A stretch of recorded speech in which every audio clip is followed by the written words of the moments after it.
এক গ্রামে ছিল এক গরিব মেয়ে, নাম তার লীনা। সে থাকত মায়ের সঙ্গে পাহাড়ের পাদদেশে একটি ছোট কুটিরে। লীনা খুব সাহসী আর দয়ালু ছিল। একদিন তার মা অসুস্থ হয়ে পড়ে, কিন্তু চিকিৎসা করার মতো টাকা তাদের ছিল না।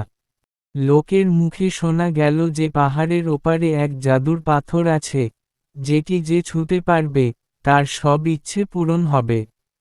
কিন্তু পথটি ছিল বিপদে ভরা, জঙ্গলের ভিতর দিয়ে যেতে হয়, যেখানে থাকে বিশাল এক অগ্নিদানব।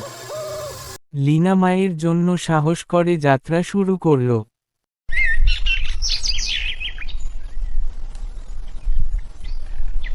পথে সে এক আহত পাখিকে উদ্ধার করল, এক কাঁদতে থাকা গাছকে জলে সেচ দিল, আর এক বুড়ি মহিলাকে খাবার দিল।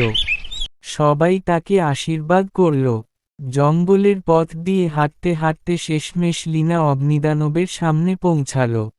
দানবটি পথে বাধা না দিয়ে বলল, তুমি যে পথের সবাইকে সাহায্য করেছ, তাই আমি তোমার পথ ছেড়ে দিচ্ছি। লীনা অবাক হয়ে পাথরের কাছে পৌঁছাল।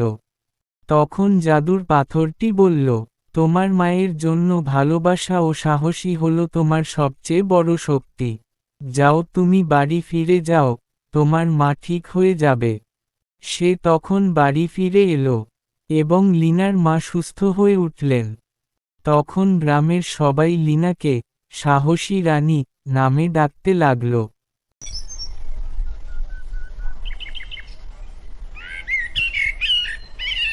এক জঙ্গলের পাশের গ্রামে বাস করত এক ছোট পরিবার, কিন্তু পরিবারটি ছিল খুব গরিব।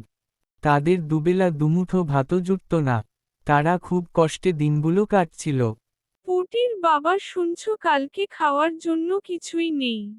কিছু একটা ব্যবস্থা করো। পুটির মা, আমি দেখতেছি কিছু ব্যবস্থা করতে পারি কি না। তখন পুটির বাবা হাঁটতে হাঁটতে এক জঙ্গলে পৌঁছে যায়। জঙ্গলের ভিতরে ঢুকে দেখতে পায় একটা বিশাল বড় গুহা, আর গুহার উপরে একটা বিশাল বড় পাখি।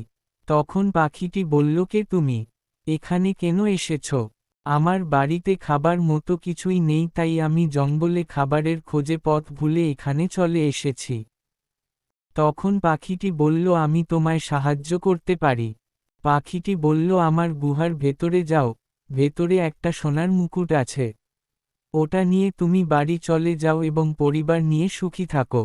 আর শুনে রাখো, এই মুকুট শুধু সত্য কাজে ব্যবহার করতে পারবে। ধন্যবাদ পাখি ভাই, তোমার এই ঋণ আমি কখনো ভুলতে পারবো না।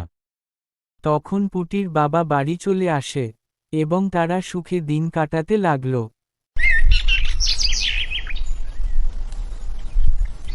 এক গহীন জঙ্গলের পাশে ছোট্ট একটি গ্রামে বাস করত এক তরুণ কাঠুরে, তার নাম ছিল রামু। রোজ সকালে সে জঙ্গলে যেত কাঠ কাটতে।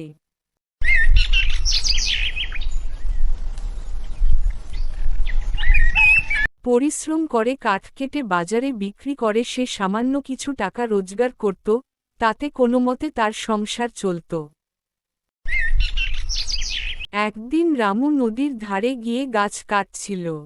হঠাৎ তার কুড়ালটি হাত ছুটে সোজা নদীর মধ্যে পড়ে গেল। রামু হতাশ হয়ে বসে পড়ল। কুড়াল ছাড়া সে আর কাজ করবে কিভাবে? ঠিক তখন নদীর জল টলটল করে উঠল, আর সেখান থেকে ভেসে উঠল এক অপূর্ব সুন্দরী জলপরী। জলপরী বলল, তুমি কাঁদছ কেন, কাঠুরে? আমার একটাই কুড়াল ছিল, তা পড়ে গেছে নদীতে। এখন আমি কাজ করব কিভাবে? জলপরী হেসে বলল, আমি তোমার জন্য কুড়াল খুঁজে আনব। তারপর সে ডুব দিয়ে নদীর নিচে চলে গেল। কিছুক্ষণ পর উঠে এসে সে একটি সোনার কুড়াল রামুকে দেখাল। এই কুড়ালটা কি তোমার? না না, এটি আমার নয়। আমার কুড়াল লোহার ছিল। জলপরী আবার ডুব দিল, আর এইবার নিয়ে এলো একটি রূপার কুড়াল। এবার বলো, এটা কি তোমার? না, এটাও আমার নয়। তৃতীয়বার জলপরী ডুব দিয়ে যখন ফিরে এলো, তার হাতে ছিল রামুর সেই পুরনো লোহার কুড়াল। এইটাই আমার কুড়াল। জলপরী খুশি হয়ে বলল, তুমি সততার পরীক্ষায় উত্তীর্ণ হয়েছ। তাই আমি তোমাকে এই 3টি কুড়ালি উপহার দিচ্ছি, সোনা, রূপা আর লোহা। রামু আনন্দে বাড়ি ফিরে গেল 3টি কুড়াল নিয়ে, এবং রামু বড়লোক হয়ে গেল। রামুর বড়লোক হওয়া দেখে রামুর গ্রামের এক লোভী কাঠুরে সেও গেল নদীর ধারে কাঠ কাটতে। সে নদীর ধারে মিছে মিছে কাঠ কাটার সময় সে নিজেই তার কুড়ালটি নদীতে ফেলে দেয় এবং মিছে মিছে কাঁদতে লাগে। তারপর জলপরি সোনার কুড়াল নিয়ে উঠে আসে। তখন কাঠুরেকে বলে, এটা কি তোমার কুড়াল? তখন কাঠুরে বলে, হে, এটাই আমার কুড়াল। কাঠুরের লোভ দেখে জলপরি নদীতে মিশে গেল। কাঠুরে তার লোভের কারণে নিজের কুড়ালটিও হারালো।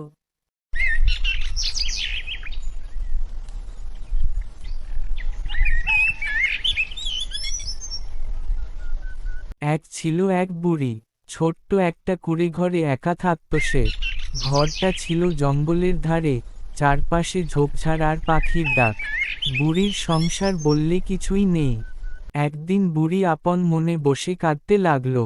হায় রে, আজ যদি কেউ আমার জন্য একটু ভাত দিত। তখন বুড়িটির পোষা কুকুর বলল, কেঁদো না বুড়ি মা, পাশের গ্রামের এক বউ আছে, সে খুব ভালো, তুমি তার কাছে যাও।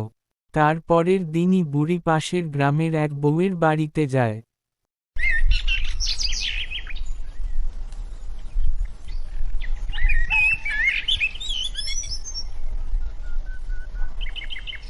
তখন বুড়ি বলে, বউমা, আমাকে কিছু খেতে দিবে? আজকে সারাদিন কিছু খাইনি। অবশ্যই বুড়ি মা, কেন খেতে দিব না? তখন বুড়ি খেয়ে দিয়ে বাড়ি দিকে যেতে লাগলো। পথ দিয়ে হাঁটতে হাঁটতে হঠাৎ এক শব্দ শুনতে পায়। বুড়ি তখন সাহস করে বলে, কে রে তুই? সাহস থাকলে সামনে আয়। তখন বুড়ির সামনে এক ভয়ানক ভূত এসে দাঁড়ায়। কে গো তুমি, কেন এসেছো আমার সামনে?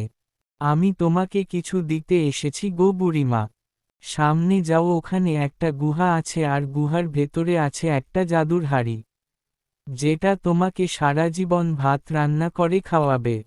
তখন হাঁটতে হাঁটতে বুড়ি গুহার সামনে আসে এবং গুহার ভেতরে ঢুকে দেখতে পেল এক জাদুর হাঁড়ি। হাঁড়িটি নিয়ে বুড়ি বাড়ি চলে আসে এবং সুখে শান্তিতে দিন কাটাতে লাগল।